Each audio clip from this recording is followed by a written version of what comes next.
honorables miembros del jurado calificador, docentes, compañeros alumnos y público en general, tengan todos y cada uno de ustedes muy buenas tardes. Es un placer para mí presentar ante ustedes el seminario de investigación de neurofisiología de canales clínicos y potenciales evocados, a través del cual se tratarán ciertos temas de origen teórico y sus respectivas aplicaciones clínicas. Vamos a iniciar recordando que el sistema nervioso central establece su unidad estructural y funcional denominada neurona, la cual es una célula altamente especializada que se encarga en la recepción y transmisión de señales electroquímicas, químicas y potenciales eléctricos, denominados sinapsis o comunicación neuronal, a partir de una base electrofisiológica que se encarga de la transmisión de un potencial de una célula a otra. De esta manera, la medicina adquiere la capacidad de manipular de cierta forma este tipo de potenciales para beneficio médico. Entre los objetivos a cumplir tenemos, en primer lugar, describir la importancia de los canales iónicos de los principales iones que participan en los potenciales de la membrana, describir las principales características de los potenciales de acción y sus respectivos cambios asociados. Y finalmente vamos a explicar la base fisiológica de los potenciales evocados y sus aplicaciones clínicas más importantes. Comenzaremos definiendo que un canal iónico es una estructura de carácter proteico que obedece a un gradiente electroquímico de concentración desde un sitio de mayor concentración hasta un sitio de menor concentración, variando entre el espacio intracelular y extracelular. A este proceso se le conoce como difusión facilitada, el cual permite el paso de ciertos solutos a través de un poro o canal iónico desde el exterior de la célula hacia su interior y viceversa. Cada uno de estos canales iónicos tiene tres tipos de subunidades. La primera, una subunidad alfa, la segunda, una beta y finalmente una delta, las cuales, al ser activadas, entre las tres, forman una estructura tridimensional que permite un poro que atraviese la totalidad de la membrana desde un extremo al otro. Ahora bien, cada uno de estos canales iónicos tiene una alta selectividad de los iones a los que les permiten el paso. Entre los iones más relevantes, tenemos dos que participan principalmente en el intercambio de los potenciales de acción entre las membranas, especialmente las neuronas. Entre ellos tenemos los canales del sodio y los canales de potasio. Y en segundo plano, con una relevancia inferior, aquellos que conducen los iones de cloro y los iones de calcio, principalmente con la importancia del potencial de acción en las neuronas postsinápticas. Ahora bien, en cuanto a los mecanismos de activación de cada uno de estos canales iónicos, tenemos un primer grupo de canales iónicos que se activan por voltaje, los cuales, a su vez, responden a un gradiente electroquímico de concentración, es decir, pasan de un lugar de mayor concentración, que puede ser extracelularmente, hacia un lugar de menor concentración, que puede ser intracelularmente. El segundo grupo tiene un conglomerado de canales iónicos que responden a ligandos, de preferencia señales químicas, entre ellas los neurotransmisores como la acetilcolina y la noradrenalina. Luego encontramos los canales iónicos que responden a estímulos mecanosensibles, los cuales, mediante una cierta estimulación que supera el umbral, despolariza la membrana, apertura los canales de sodio y están particularmente contenidos en ciertos receptores estereotipados como los corpúsculos de Ruffini, los de Pacini y las terminaciones nerviosas libres, las cuales se encargan de informar desde la periferia al sistema nervioso central de las actividades que le rodean. Ahora bien, en cuanto a la aplicación clínica de estos conocimientos, tenemos el uso frecuente de anestésicos locales, el cual es un grupo heterogéneo de fármacos que permite la pérdida de la sensibilidad en un área circunscrita del cuerpo, sin la necesidad que nuestro paciente pierda la conciencia. De esta forma, neurofisiológicamente los anestésicos locales se encargan de la depresión de las terminaciones nerviosas periféricas, inhibiendo el impulso neuronal, es decir, bloquean la transmisión de las señales de dolor hacia el sistema nervioso central que informaría a las funciones superiores del sistema nervioso de un daño o lesión, ampliamente utilizados en ciertos procedimientos mínimamente invasivos como pequeñas cirugías y la aplicación de ciertos niveles de sutura. Ahora bien, en cuanto a los mecanismos de acción de estos fármacos, podemos resaltar que existe un grupo de ellos que se encarga de la alteración de un potencial de reposo hiperpolarizando la membrana, las cuales pierde la capacidad de despolarizarse y transmitir el impulso doloroso. Ahora bien, en cuanto a los que se encargan de la alteración del umbral del estímulo, tenemos los que elevan el umbral necesario para la despolarización de las membranas, teniendo en cuenta que el umbral debe ser rebasado para que la señal sea transmitida. Y en tercero y cuarto lugar tenemos aquellos que alteran, prolongan o disminuyen los niveles de despolarización y repolarización, jugando un papel importante en cuanto a los canales iónicos. Ahora bien, el ejemplo más comúnmente utilizado, vamos a citar a la lidocaína, que es una aminoamida derivada, la cual se encarga de un bloqueo de la propagación del impulso nervioso. Es un fármaco de rápida acción que establece su bloqueo neuronal de 2 a 5 minutos posterior a la infiltración en los tejidos. Ahora bien, también le corresponde una clasificación de corta duración debido a que únicamente el bloqueo neuronal dura de 30 minutos a 1 hora posterior a su infiltración. Y su base neurofisiológica es el bloqueo competitivo temporal de los canales de sodio, lo que imposibilita la entrada de cargas positivas a la membrana para que ésta se despolarice y transmita la señal de dolor, generando de esta manera la inhibición de las señales dolorosas hacia el sistema nervioso central, permitiendo procesos sin ningún tipo de dolor para el paciente. Continuando con el tema general, vamos a citar ahora qué es entonces una membrana celular.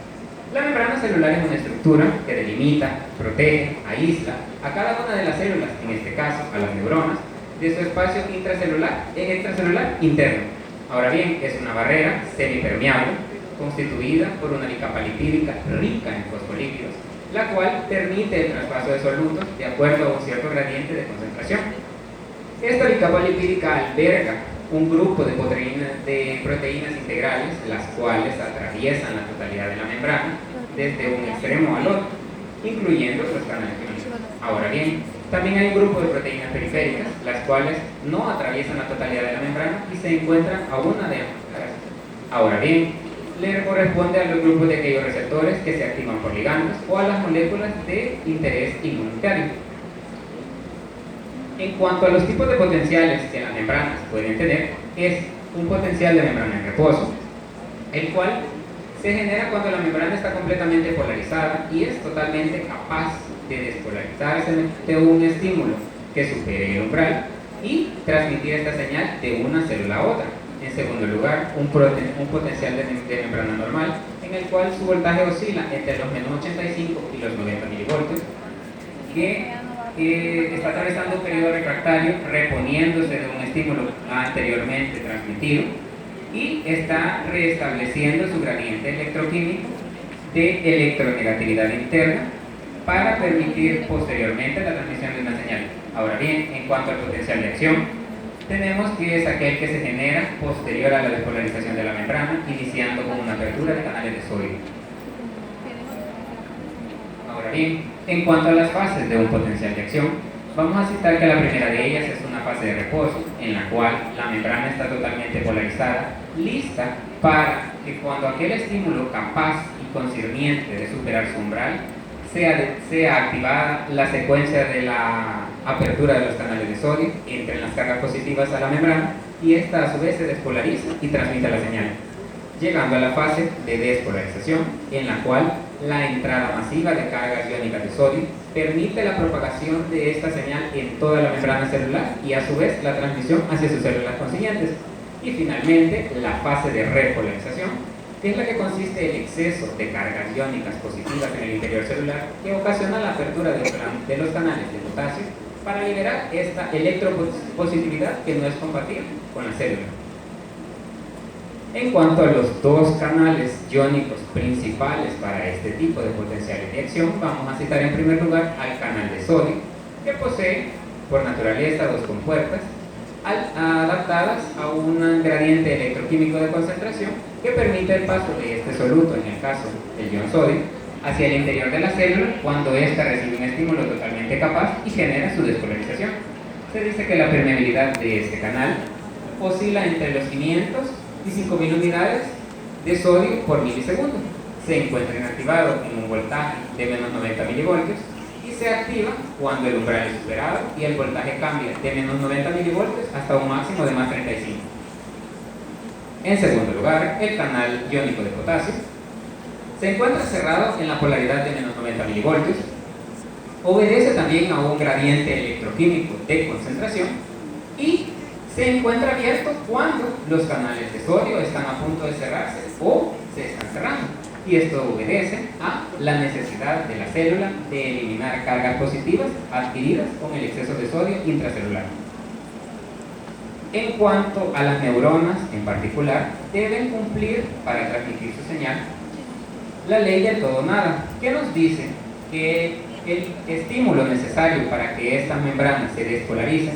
deba superar un umbral necesario para que la apertura de canales iónicos permita la despolarización de la membrana y por consiguiente la transmisión de la señal.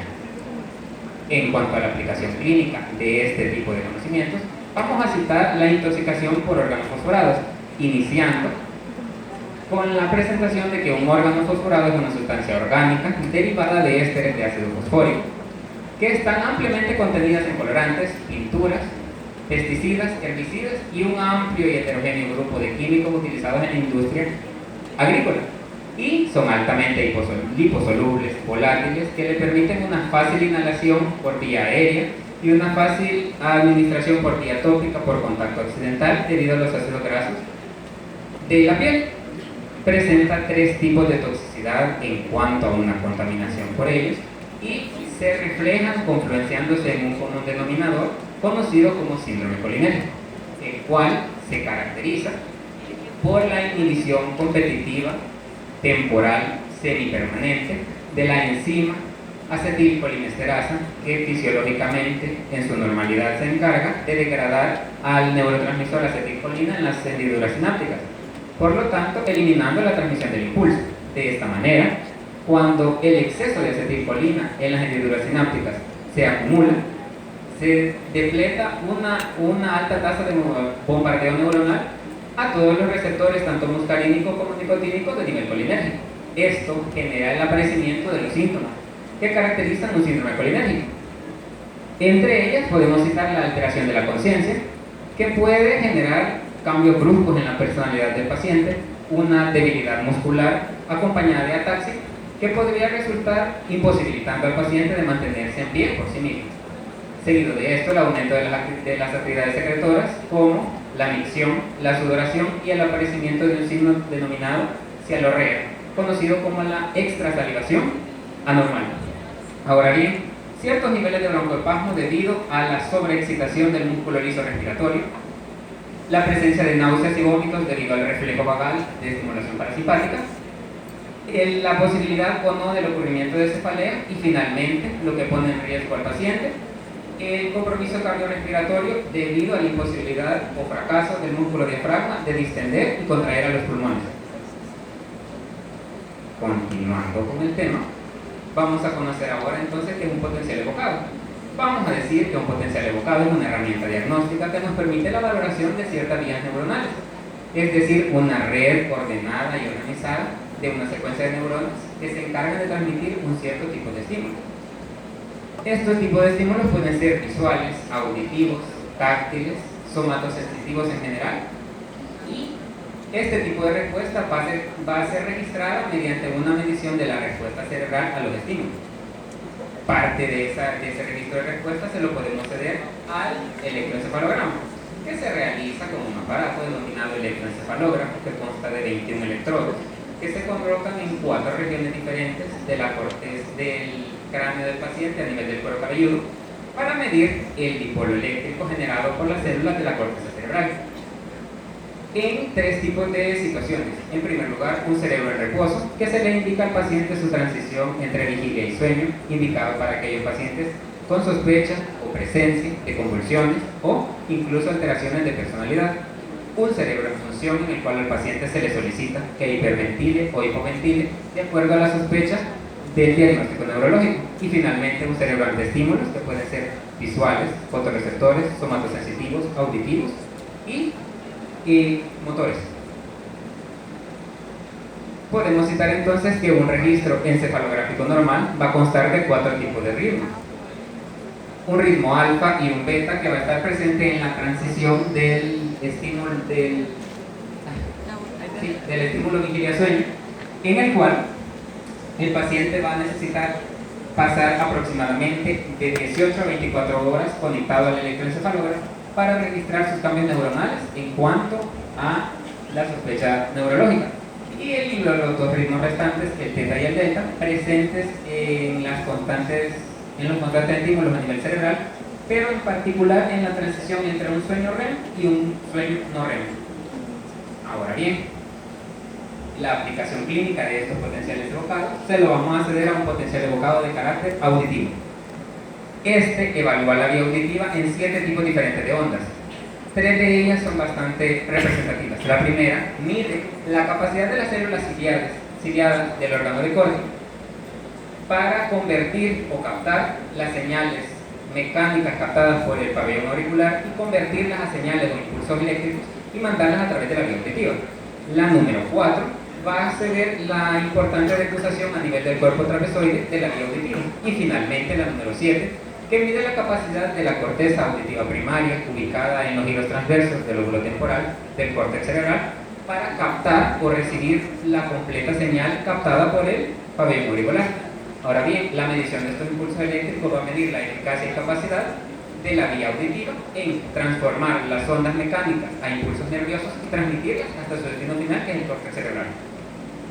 La ausencia o el daño a este tipo de potenciales evocados auditivos se lo podemos citar a una patología en particular, un ejemplo de ella, el neurinoma del acústico, el cual se considera una neoplasia de crecimiento lento, de origen benigno, no metastásico, que se ubica en la fosa posterior y afecta en particular al octavo par craneal o nervio vestibulocochlear. Su grupo etario son todos los adultos mayores de 30 años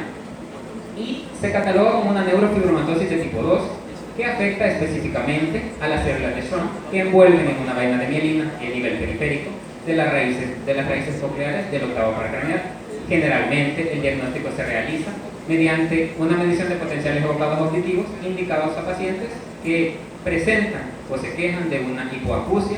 progresiva de origen insidioso, al cual no tienen una causa a cual relacionarse. Posteriormente, el diagnóstico se confirma mediante tomografías axiales computarizadas y resonancias magnéticas. Podemos observar entonces la presencia en la parte superior de la pantalla, de una curva auditiva normal que consta de 7 tipos diferentes de ondas, y en la parte inferior, en color rojo, la curva auditiva con un paciente con neurinoma del acústico, en la cual podemos observar un aplanamiento casi total. En la esquina inferior izquierda para ustedes, podemos observar una figura antero-posterior de un neurinoma del acústico de 4 años de evolución. En el centro, un neurinoma del acústico de 6 años de evolución que está obstruyendo casi la totalidad de la porción petrosa del hueso temporal. Y para caso especial, en la esquina inferior derecha, un neurinoma del acústico bilateral con 9 años de evolución, pero con una marcada diferencia de crecimiento entre el lado derecho y el izquierdo. En cuanto a las conclusiones, podemos citar entonces que los canales iónicos juegan un papel importante en la transmisión de los potenciales de acción y posteriormente a los cambios de voltaje en las membranas. En segundo lugar, las principales características del potencial de acción son los cambios de voltaje mencionados, a los cuales se asocia la capacidad de este de transmitir la despolarización a través de toda la membrana. Finalmente, la base fisiológica de estos potenciales evocados va a radicar en la creación de estímulos similares a los habitualmente captados por las vías neuronales del cuerpo humano, para medir de esta manera la eficacia con la que ellos pueden transmitir la señal y de esta forma identificar asertivamente trastornos neuronales a cualquier nivel del sistema nervioso, tanto central como periférico. En cuanto a las recomendaciones, en primer lugar, a los futuros profesionales de la medicina que se tome en cuenta la importancia del conocimiento de los canales iónicos, no solo por el interés del sistema nervioso, sino también para el funcionamiento orgánico general del cuerpo. En segundo lugar, a los futuros profesionales de la medicina, y en especial a sus educadores, a generar un énfasis especial en el conocimiento de estos potenciales de acción, para que de esta forma se genere una mejor comprensión de la neurofisiología normal del organismo humano. Y finalmente, al gremio médico y a los futuros profesionales de la medicina, en insistirles que se genere y se tenga como hábito la aplicación de un correcto examen físico que incluya, obviamente, un examen neurológico completo en el cual se puedan identificar trastornos neuronales y de esta forma enviar al paciente a la realización de pruebas diagnósticas con un potencial evocado para verificar la existencia o la ausencia de este tipo de trastornos. Es de esta forma como yo les doy la gracia por su atención prestada y les cedo la palabra al jurado calificador para que inicie la